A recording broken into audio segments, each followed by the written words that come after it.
کل ہم نے کیا پڑھا تھا کشف المعجوب میں تصوف کا آغاز کہاں سے ہو رہا ہے؟ صحیح ہے. ایک ڈیفینیشن پڑھی تھی کہ تصوف کو ڈیفائن کیسے کیا جائے.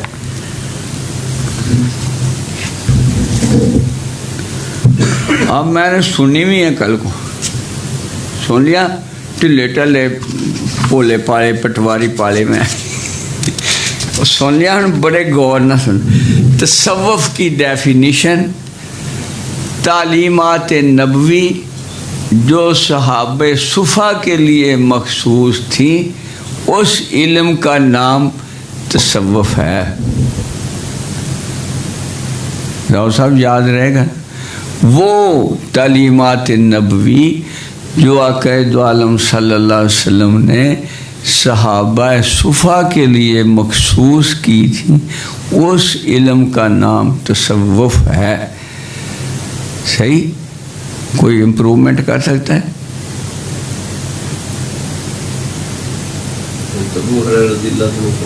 میں نے 3 قسم کا علم سیکھا. ایک باقی آمد الناس کے لیے اور بخشوں کے لیے تھا. یہی تو میں نے وہ بات کہا دی نا کہ جب بیان کرنا ہو تو اس کی کوئی صورت کہ وہ تعلیم اب کوئی اعتراض کرے کہ وہ جو الگ تعلیم تھی ہاں الگ تھی. سب نے تو بسترے اپنے نہیں لگائے تھے مسجد نبوی میں. اگر صحیح نہ ہوتے تو منع کر دیے جاتے. بلکہ قرآن تائید کرتا ہے کہ اے محبوب اپنا چہرہ ان سے دور نہ کیا کرو یہ تیرے دیکھے بغیر نہیں رہ سکتے. تصور شیخ بھی یہ ہے تصور شیخ ہے نا. تو وہ نا جی اندازہ کرو جب نماز ہوتی نا تو آقا دو عالم صلی اللہ علیہ وسلم آگے مسلح پہ کھڑے ہوتے تو جب آپ سلام پھیرتے نا دائیں طرف تو وہ بائیں طرف پھیر کے آپ کا چہرہ دیکھتے. جب ادھر والے ادھر پھیرتے تو ادھر والے آپ کی طرف منہ کر کے سلام یہ نا جن سے. اچھا اب یہ ہے کہ میں اس کی تھوڑی تاریخ پہلے بیان کر لوں. یہ تو ہو گیا کہ یہ آقا دو عالم صلی اللہ علیہ وسلم کے سینہ پاک کی خیرات ہی ہے. عامت الناس کے لیے اور ہے خاصوں کے لیے اور ہے. وہ جو ابو ہریرہ پاک نے 3 سیکھے تھے جی. تیسرا کیا تھا؟ خاص الخاص. ہاں یہی جنید نے کیے ہیں. جنید نے بھی یہی بنا عام خاص خاص الخاص. تو آپ نے بھی اسی طرح بیان کیے ہیں اس کے سٹیجز. تو یہ اللہ کی تخلیق ہے. بس یہ ہے کہ خاص الخاص اور خاص عام کو برا نہیں کہیں گے عام انہیں برا کہہ لے گا. فرق یہ ہے. خاص الخاص چونکہ راز سے واقف ہوتے ہیں تو وہ حاضہ وہ کہتے ہیں نہیں اس کی سطح یہ ہے اس کو برا نہیں کہنا. جیسے کیڑی کو کوئی ہاتھی کہے کہ تو کیا چیز ہے تو اللہ لاکھ کیڑی بھیج دے ہاتھی کو کھا جاتی ہے نا. اللہ کی تخلیق پہ اعتراض نہیں کرنا یہ خاصوں کا معاملہ. تو تاریخ اس کی یہ ہو گئی کہ اصحاب صفا کے حیات طیبہ کے انداز یہ تصوف کی بنیاد ہے. اس کا سب سے بڑا رکن تزکیہ نفس کہ یہ فکر میں سننے رہا ہوں صاحب آپ سے ہاں کہ یہ انسان کو تزکیہ نفس کے ذریعے تعمیر کرتا ہے. کرنے کا نام تصوف ہے. تزکیہ نفس وہ آقا دو عالم وسلم کے فریضہ میں اللہ پاک نے کہ یہ یزکیہم یہ آپ کا تزکیہ نفس فرماتے ہیں. آپ سے ہر ایک کا تزکیہ نفس ہوا جو بھی آپ کا صحابی بنا. اب اللہ پاک نے اس کا جو مقام و مرتبہ بنایا ہوا تھا اس کے مطابق اس نے اکتساب فیض کیا. لہٰذا حضرت بلال رضی اللہ تعالیٰ عنہ تشریف لائے. عمر فاروق اپنی کرسی امارت سے اٹھ کے کھڑے ہوئے. یعنی امیر ہیں امیر المومنین ہیں کھڑے ہو گئے. بلال کہنے لگا حضور آپ کالے کلوٹے غلام کے لیے کھڑے ہو گئے. کہتے تو کالا کلوٹا نہیں رہا جب تو آقا دو عالم صلی اللہ علیہ وسلم کی بارگاہ میں مقبول ہو گیا ہے, عمر تیرے سے نیچے ہے. دیکھا نا, یہ ہیں تعلیمات فقر. اچھا, اس کی تاریخ میں انہوں نے بہت کچھ لکھا ہے. تو یہ یعنی پہلے یہ صحابہ کرام میں نمو پایا, پھر تابعین میں, ان میں سب سے بڑے تابعین میں حضرت قاسم بن محمد بن ابی بکر, یہ سلسلہ علیہ نقش بندیہ کے, اور قادریہ میں حضرت حسن بصری جو حضرت امام حسن کے بیعت ہوئے ہیں, یہ تابعین میں سے ہیں. اچھا, تابعین میں سے بعض جو ہے نا وہ یعنی حضرت اویس کرنی کو بھی کہتے ہیں کہ وہ صحابی نہیں ہیں مگر تابعین میں سے ہیں, کیونکہ آقا دو عالم صلی اللہ علیہ وسلم کو دیکھ نہیں سکے, مگر حضرت علی کرم اللہ وجہہ کی جنگ میں شامل ہو کے فوج میں شہید ہوئے ہیں 37 ہجری میں. جنگ جمل تھی, جنگ جمل میں مردانہ وار سپاہی کے طور پہ, مگر یہ تصوف کے عظیم ترین نمونے ہیں. یہ تاریخ ہے کہ یہ آغاز ہی سے چل رہا ہے.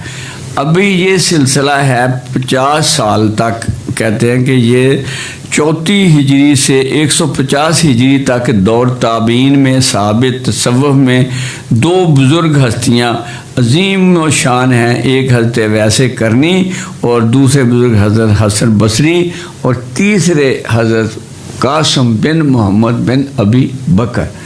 صحیح ہے, یہ سارے انہوں نے نہیں لکھے, میں پھر بڑا غور سے پڑھا ہے. تو تابعین میں یہ شخصیات تھیں جو آقا دو عالم وسلم کے سینہ پاک کے اس فیضان کا فروغ بنی جو صوفیہ کرام کا اوڑھنا بچھونا بنا, جو صوفیہ کرام کی بنیاد تھی. اچھا جی, پھر آتا ہے اسی دور میں جو تابعین کا دور ہے, اسی میں حضرت حسن بصری کے دور میں مائی رابعہ بصریہ بھی ہوئی ہیں, اور حضرت ابراہیم اعظم بھی اسی دور میں ہوئے ہیں, اور حضرت فضیل بن ایاز یہ انہوں نے مس کیے تھے, لیکن میں نے دیکھا کہ وہ تو مائی رابعہ بصریہ کی صحبت میں بیٹھتے تھے تو وہ پھر آپ کے ہاں مسر ہوئے. تو یہ بزرگان اعظام بھی اسی دور میں ہوئے ہیں.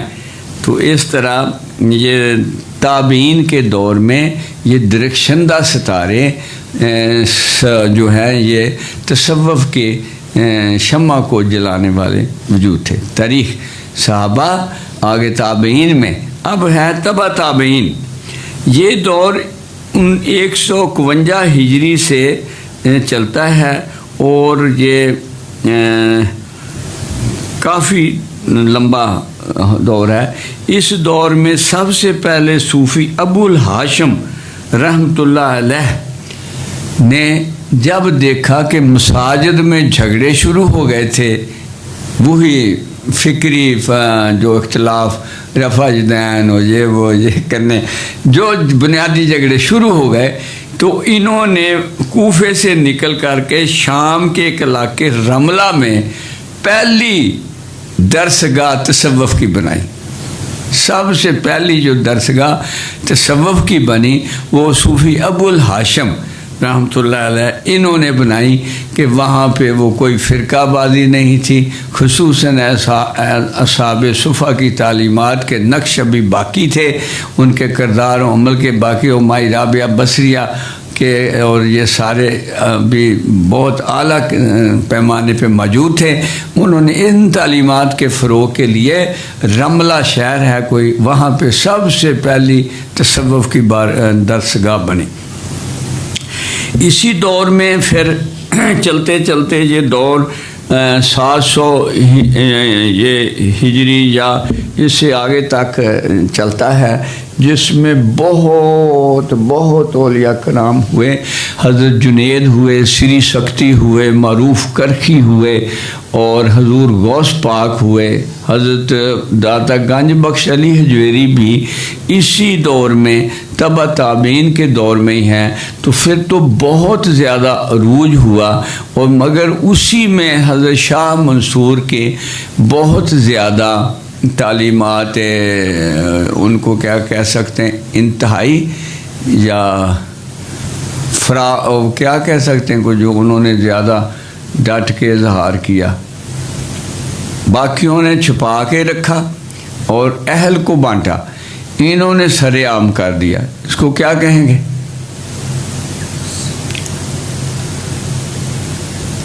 کیا فکر اب فٹ آئے گا؟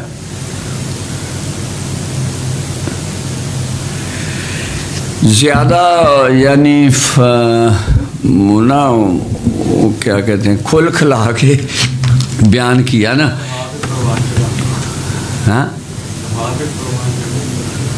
ہاں بہرحال انہوں نے نا مطلب باقی صوفیہ کرام کی تعلیمات سے ہٹ کر وہ کہتے تھے کہ صرف اہل کو بانٹو، انہوں نے سب کو بانٹنا شروع کر دیا، اس سے پھر فساد پڑ گیا، تو تصوف کی مخالفت بھی پھر بہت زیادہ ہوئی۔ وہ یعنی ایسے تھا کہ ایک بندے آئے کہ میں نے بیعت ہونا ہے، انہوں نے کہا اچھا میں تجھے ٹیسٹ کروں گا کہ تو یہ علم سیکھ بھی سکتا ہے کہ نہیں، تو وہ ان کو ساتھ لے کے سفر پہ چل پڑے، انہیں کہنا کہ نہ کسی بات پہ نہ تنقید نہیں کرنا، کیونکہ ہر چیز اللہ کی طرف سے ہے۔ وہ نا گرمی بڑی شدید تھی، جنگل میں سے گزر رہے تھے، تو وہ بیچارے عادی نہیں تھے، انہوں نے کہہ دیا کہ یا شیخ گرمی بہت ہے، تو آپ ماننے لگے گرمی کس کی طرف سے ہے؟ کہتے اللہ کی طرف سے، تو کہتے پھر اللہ پہ تو اعتراض نہیں کیا جا سکتا، لہٰذا میں نے آپ کو کہا تھا کہ کسی بات پہ اعتراض نہیں کرنا۔ وہ چلے اور اس کو زیادہ گرمی، پسینہ، برا حال، کپڑے بھی ہو گئے گلے، تو کہتے آج تو اخیر ہی ہو گئی، بہت زیادہ گرمی ہے۔ کہتے یار وہ تو نے وعدہ کیا تھا کہ آئندہ نہیں کرتا، پھر کہتے او ہو غلطی ہو گئی۔ انہیں 3 بار یہی گلہ کر دیا، تو آپ کہہ رہے بیٹے تو ایسے کر کے بازار میں کوئی دکان کھول لے، کہ تصوف تیرے فٹ نہیں آتا۔ تو یعنی پہلے دام وہ ٹیسٹ کرتے تھے کہ آیا اس ظرف میں، سمجھ میں، شعور میں ایسا ہے۔ یا ایک واقعہ ہے کہ 3 آدمی بیعت ہونے آئے، تو حضرت صاحب نے کہا کہ وہ تالاب ہے، اس میں چھلانگ لگاؤ مگر کپڑے گیلے نہ ہوں۔ اب دیکھو ذرا یہ گلاں ہے کہ عقلاں تو کی کہنے نے عقل تو لنگیاں نہیں ہے، ہاں سراں تو لنگیاں تھا، سائیں جی یہ فکرہ استعمال کرتے تھے، یہ سر کا سراں تو لنگیاں تھا۔ وہ جب آئے نا چھلانگ مار کے دیکھو، پوچھا کہ یہ کپڑے کیوں گیلے ہو گئے؟ کہتے جی تسی سدائی ہو، پانی سے چھال ماریے تے کپڑے گلے، کہتے بھج جا، سدائی کو کی لینا ہے تو گھر میں چلا جا۔ دوسرا کہتا جی گلے تو ہونے ہی سکے، کہتا پھر اتنے تو ادھا نے پٹھے کام آ، تو گھر چلا جا۔ تیسرا کہتا حضور غلطی ہو گئی، دوبارہ مار کے دیکھا، وہ کہتے نہیں چل تو رہ جا۔ یہ یعنی پہلے ٹیسٹ کرتے تھے کہ اس کا اہل بھی ہے کہ نہیں ہے۔ ان کا مقصد کوئی یعنی یہ نہیں تھا کہ فروغ میں ہو، بلکہ یہ تھا کہ یہ کہیں نا اہلوں والی بات نہ کرنی آئے، تو یہ معاشرے میں فساد کا ذریعہ نہ بن جائے، ہے نا جی۔ مجھے بڑا خطرہ تھا کہ یہ کوئی علامہ آیا نا تو شرازی صاحب تو آئے گا کہ وہ جٹ فارسا ماردا نا، پورا نہیں سمجھا، شکر ہے اج تک لے آیا تو نہیں علامہ۔ ادھر میرے ذہن چ بڑا خطرہ ہوندا سی کہ جے کوئی علامہ ملیا تو شرازی صاحب تو ملنا کہ انہیں کتے پرے مجمع چ کہہ دینا اجدا، تو وہ لوکاں نوں عام فہم نہیں ہونا، تو لڑائی فتویٰ بن جانا، صحیح۔ تو لہٰذا یہ محبت کے لیے کچھ دل مخصوص ہوتے ہیں کہ یہ نغمہ ہر ساز پہ گایا نہیں جاتا۔ جب صحابہ کے دور میں صحابہ صفا الگ ہو، صحیح نہیں، تو اعتراض والی بات دوسرے کر سکتے ہیں مگر صوفیہ کرام اعتراض نہیں کریں گے. تو یہ محبت کے لیے کچھ دل مخصوص ہوتے ہیں کہ یہ نغمہ ہر ساز پہ گایا نہیں جاتا اس کے لیے. اور یہ حضرت نجم الدین کبریٰ رضی اللہ تعالیٰ عنہ نے اپنی کتاب مرصاد الباد میں لکھا ہے کہ سب سے پہلے آقا دو عالم صلی اللہ علیہ وسلم کی روح پاک کی تخلیق ہوئی. اس کی طرف اللہ نے محبت سے دیکھا, اس کو شرم سے پسینہ آ گیا, اور وہ جو قطرے گرے ان سے انبیاء پاک کی ارواح کی تخلیق ہوئی. اور انبیاء کی ارواح کی طرف جب دیکھا تو اصفیاء کی ارواح تخلیق ہوئی. گویا کہ یہ ازل سے ہی تخلیق ہے, ان کا رول متعین ہے, ان کا کردار متعین ہے, ان کی تعمیر کا سامان بھی اللہ پاک خود ہی کرتا ہے. کہ موسیٰ علیہ السلام کو حضرت بکریاں چرانے کن کے پاس بھیجا؟ شعیب علیہ السلام کے بھیجا. ان کی تربیت کا خود اہتمام کرتا ہے. اب اس میں کوئی ایک کامل شخصیت ہوگی, کوئی اس سے مرید ہوں گے, وہ لاکھوں ہزاروں میں بھی ہو سکتے ہیں, کچھ اس کے ویسے ہم خیال ہوں گے مگر بیعت نہیں ہوں گے. اس طرح یہ یعنی فروغ سلسلہ پاتا رہا. جیسے علی حجویری کی کتاب لاکھوں لوگوں نے پڑھی ہوگی, کچھ متاثر بہت زیادہ ہوئے ہوں گے, کچھ کم ہوئے ہوں گے, کم ہے, تو وہ ان کا سلسلہ جو ہے اس طرح یعنی فروغ پاتا رہا. یہ علمی شکل میں اس کو کب بنایا گیا؟ سب سے پہلے للما نامی کتاب ہے, ایک بزرگوں نے لکھی, ان کا نام میرے پاس کتاب پڑھی ہے, نام نہیں مجھے یاد. وہ یعنی اس کو کتابی شکل میں سب سے پہلے وہ دیا. پھر حضرت امام کشیری رحمۃ اللہ علیہ نے رسالہ کشیریہ تحریر کیا. اس میں بھی تصوف کے بنیادی اصول و ضوابط تحریری طور پہ ملنا شروع ہو گئے. لوگوں کثرت ہو رہی تھی تو کثرت صرف وہ سینہ کے فیضان سے مشکل تھا, تو لوگوں تک زیادہ پہنچ کے لیے تحریر کی شکل میں کتابی شکل میں آنا شروع ہو گئی. سب سے زیادہ مقبول مؤثر اور معتبر کتاب علی حجویری کی گنی جاتی ہے تصوف میں کشف المحجوب. یہ اس پہ یہ ایسی کتاب ہے کسی عالم کو اس پہ اعتراض کی کوئی گنجائش نہیں ملی. مولانا جو میاں طفیل محمد جماعت اسلامی کے, انہوں نے بھی کشف المحجوب کا ترجمہ کیا, بالکل ٹوٹلی ڈفرینٹ آئیڈیالوجی کے, انہوں نے بھی ترجمہ کیا کشف. گویا کہ یہ ایسی کتاب ہے, للما پہ بھی اعتراضات ہوئے اور بھی ہوں گے اعتراضات. شاہ منصور نے تو اعتراضات کی حدیں پھلانگ دیں. تو وہ حضرت جنید نے بھی بعد میں پھر اندازہ کرو غیروں نے ان کی تصنیفات کو ڈھونڈا. حضرت جنید اپنی کوئی بات تحریر نہیں کرتے تھے کہ یہ کسی کے ہاتھ نہ لگ جائے اور پھر وہ حضرت شاہ منصور والا واقعہ نہ آ جائے. وہ صرف اپنے مریدوں کو خاص کو خطوط لکھتے تھے. وہ اندازہ کرو نکلسن انگریز نے وہ خطوط جو ہے کٹھے کر کے جنید بغداد کے نام سے ان کی کتاب بنائی. وہ جامعہ ازہر والوں نے اس کو عربی میں کیا, فیروز سانز نے اب اس کو اردو ترجمہ کر دیا.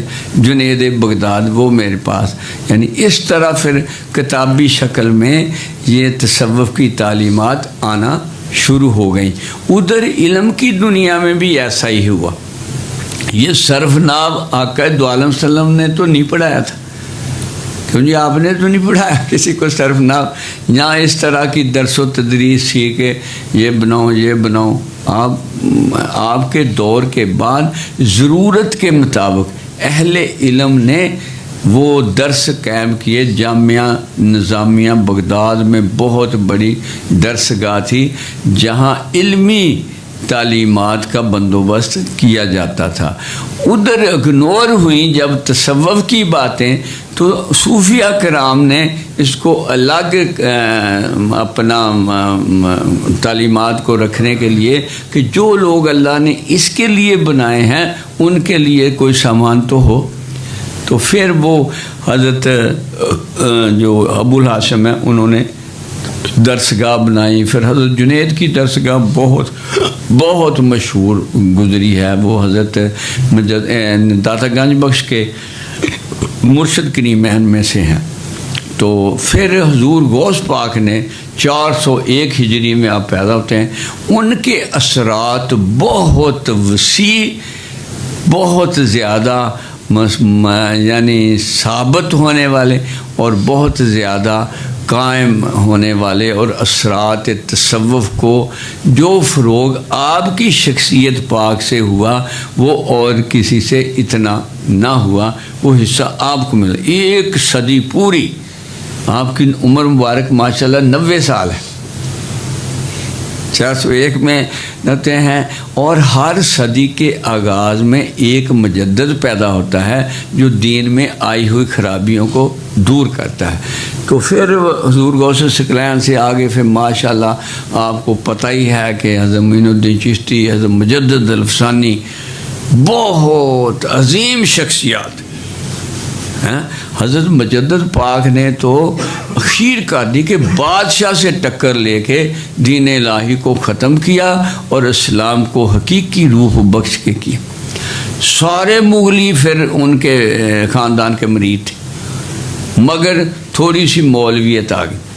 اورنگزیب کے زمانے میں وہ کیا ہوا کہ سکھوں کے 6 گرو پھانسی دے دیا. تصوف ایسا کام نہیں کرتا، صوفی کرتے نہیں تھے.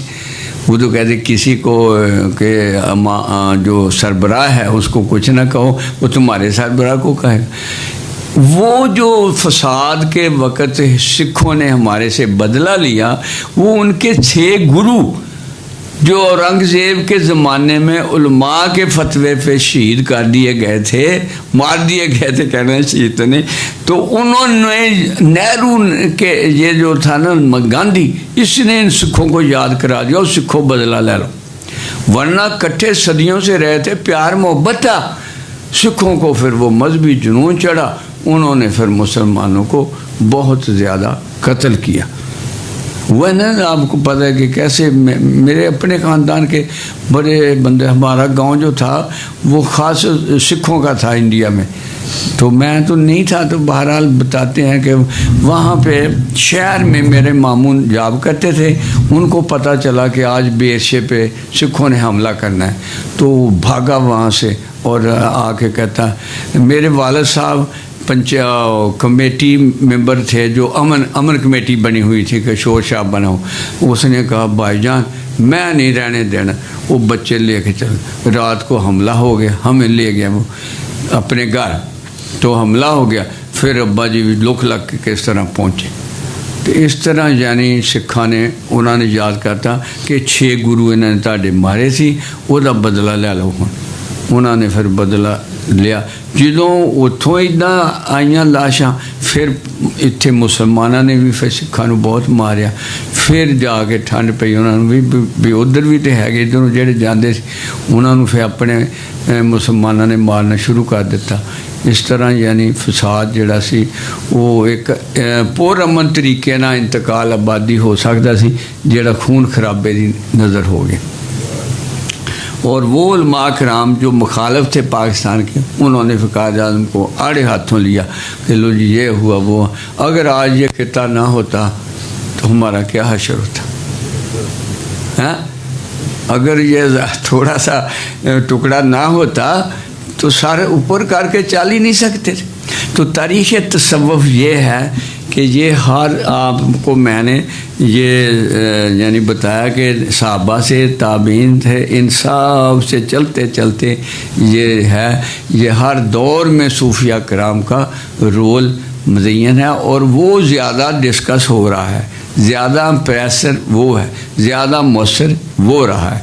انہوں نے دین اسلام کو باقی رکھنے میں اپنی جان لڑائی. وما لنا الا البلاغ المبین.